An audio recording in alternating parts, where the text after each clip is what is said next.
Bonjour et bienvenue sur Ce Regard des Voir.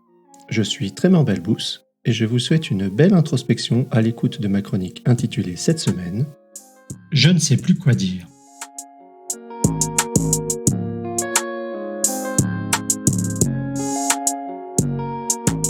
Je ne sais plus quoi dire.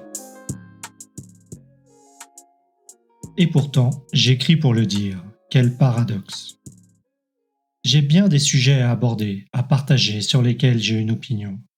C'est un phénomène différent qui se manifeste pour moi depuis quelque temps. Je me vois regarder le monde différemment et me questionner sur la pertinence de ma prochaine action, de ma prochaine parole. Suis-je le seul dans cette situation? Lorsque je vois, entends, sens ou interprète, je vis une expérience de réalité. Lorsque je me regarde voir, cette réalité prend une toute autre dimension qui s'apparente plus à une hallucination. Et non, je n'ai rien pris.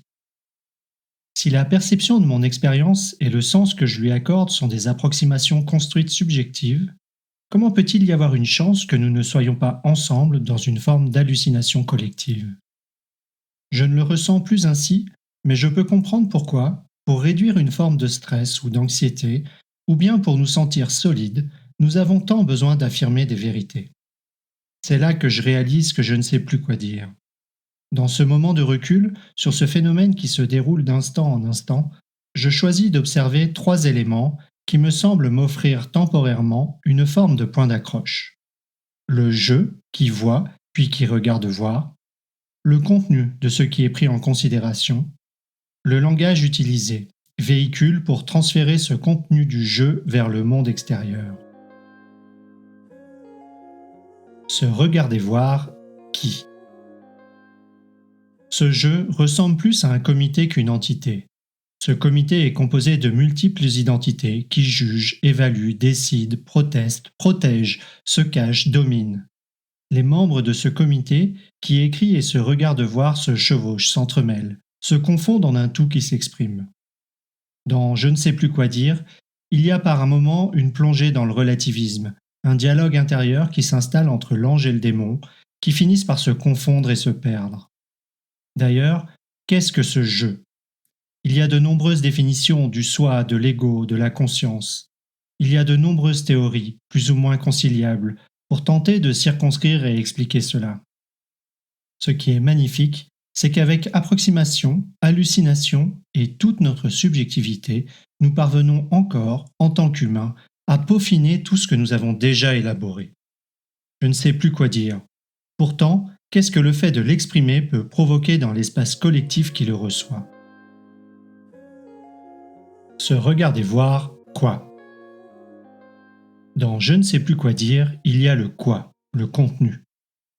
Tremeur, pause. Mais de quoi parles-tu? C'est bien évident, non?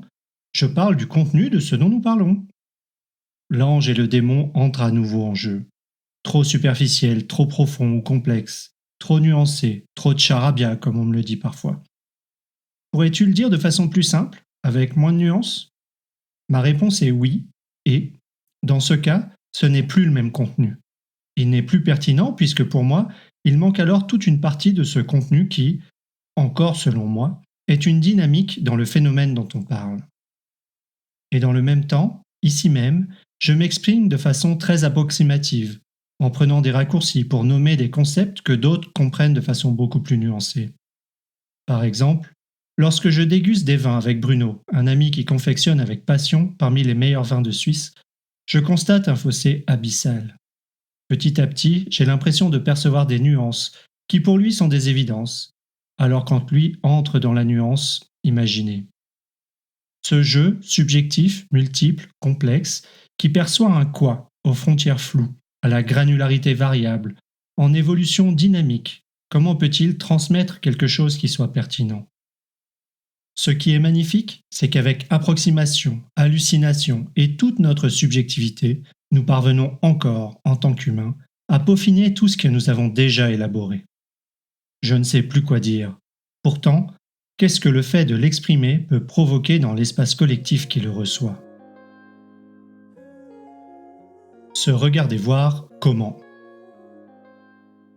Entre le je et le quoi, il y a le véhicule, le langage. Qu'elle soit parlée ou écrite, la langue est une richesse abondante. C'est une porte sur le monde, sur la connaissance, sur la relation. Imaginez simplement son évolution au cours des millénaires, ses différenciations, ses fusions, ses évolutions. Imaginez simplement le pouvoir de la traduction, la capacité d'accéder, certes avec approximation, au monde de l'autre, à sa richesse. Qu'elle soit parlée ou écrite, la langue est une contrainte limitante. Souvent, je n'ai pas le mot pour exprimer ce que je veux vraiment dire. Les mots arrêtent le temps, limitent l'espace, étiquettent notre perception d'un quelque chose à un moment donné qui n'est plus, à une granularité donnée qui n'est pas seulement celle-là.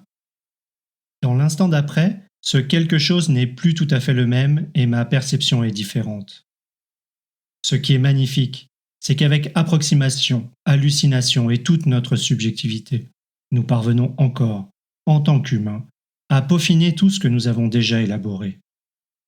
Je ne sais plus quoi dire. Pourtant, qu'est-ce que le fait de l'exprimer peut provoquer dans l'espace collectif qui le reçoit? Se regarder voir et se voir regarder. Lorsque je suis dans l'action et que je mets tout cela ensemble, dans mon contexte professionnel par exemple, je génère et je vis une grande frustration, insatisfaction et même irritation.